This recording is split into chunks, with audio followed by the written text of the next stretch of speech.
Simple ആയിട്ടും healthy ആയിട്ടും ഒരു ചോക്ലേറ്റ് സ്പ്രെഡ് ഉണ്ടാക്കിയാലോ? വീഡിയോയുടെ ബാക്ക്ഗ്രൗണ്ടിൽ തന്നെയുണ്ട് ഇതിന്റെ മെയിൻ ഇൻഗ്രീഡിയൻസ്. അതെ, ആൽമണ്ട് ചോക്ലേറ്റ് ബട്ടർ ആണ് നമ്മൾ ഉണ്ടാക്കുന്നത്. ഒരു അര കപ്പ് നല്ല ക്വാളിറ്റി ഉള്ള ബദാം എടുത്തിട്ടുണ്ട്. പിന്നെ വേണ്ടത് ഡാർക്ക് ചോക്ലേറ്റ് ആണ്.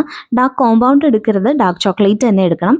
എനിത്തിങ് അബവ് 70% ആണ് നല്ലത്. ഇത് അവൈലബിൾ അല്ലെങ്കിൽ 50% അബവ് എങ്കിലും എടുക്കാൻ ശ്രദ്ധിക്കുക. അപ്പോൾ ആദ്യം തന്നെ നമുക്ക് ബദാം ഒന്ന് ഡ്രൈ റോസ്റ്റ് ചെയ്തെടുക്കണം.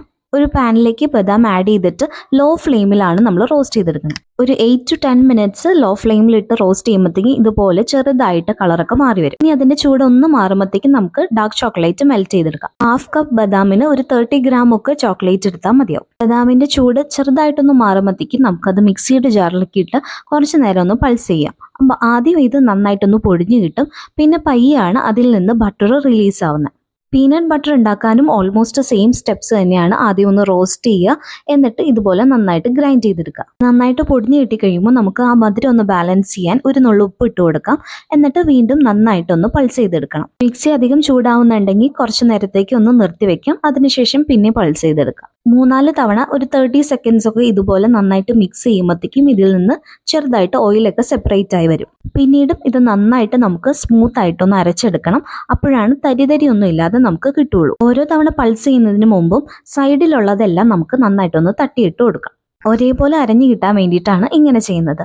അപ്പോൾ ഇതുപോലെ പയ്യെ ഓയിലൊക്കെ റിലീസ് ആയിട്ടുണ്ട്. ഈ ഒരു സ്റ്റേജ് എത്തുമ്പോൾ നമുക്ക് മെൽറ്റ് ചെയ്ത് വെച്ചിരിക്കുന്ന ഡാർക്ക് ചോക്ലേറ്റ് ഇതിലേക്ക് ഒഴിച്ചു കൊടുക്കാം. ചോക്ലേറ്റും കൂടെ ആഡ് ചെയ്യുമ്പോഴത്തേക്കും നല്ലൊരു ക്രീമി ടെക്സ്ചർ വരും. കുട്ടികൾക്കൊക്കെ കൊടുക്കുമ്പോൾ ഈ ഒരു ചോക്ലേറ്റ് സ്പ്രെഡിന് അത്ര ഇഷ്ടം തോന്നില്ല, കാരണം നമ്മൾ വേറൊന്നും മധുരത്തിന് ചേർത്തിട്ടില്ല.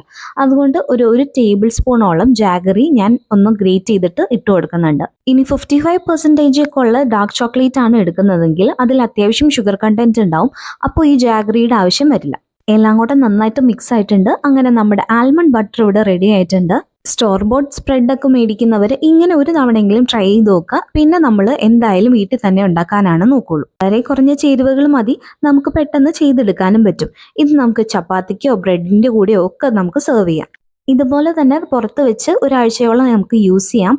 അതല്ല ഫ്രിഡ്ജിൽ വെക്കുവാണെങ്കിൽ ഒരു 2-3 ആഴ്ചത്തേക്ക് ഇത് നിൽക്കും. പക്ഷെ ഫ്രിഡ്ജിൽ വെക്കുമ്പോൾ ഇതിന്റെ കൺസിസ്റ്റൻസി ഒന്ന് മാറാൻ ചാൻസ് ഉണ്ട്. അതുകൊണ്ട് പേടിക്കേണ്ട, ഒന്ന് ഡബിൾ ബോയിൽ ചെയ്തെടുത്താൽ മതി. വീണ്ടും ഈ ഒരു ക്രീമി ടെക്സ്ചറിലേക്ക് തന്നെ അത് വന്നോളൂ. ഇതിപ്പോൾ ഞാൻ ഫ്രിഡ്ജിൽ സ്റ്റോർ ചെയ്തിട്ട് രണ്ടാമതൊന്ന് ഡബിൾ ബോയിൽ ചെയ്തതാണ്. അപ്പോഴും ടെക്സ്ചർ വ്യത്യാസമൊന്നുമില്ല. അപ്പോൾ എല്ലാവരും ഒന്ന് ട്രൈ ചെയ്ത് നോക്കുക. ഇതുപോലത്തെ റെസിപ്പീസിനെ കൂടെ കൂടിക്കും.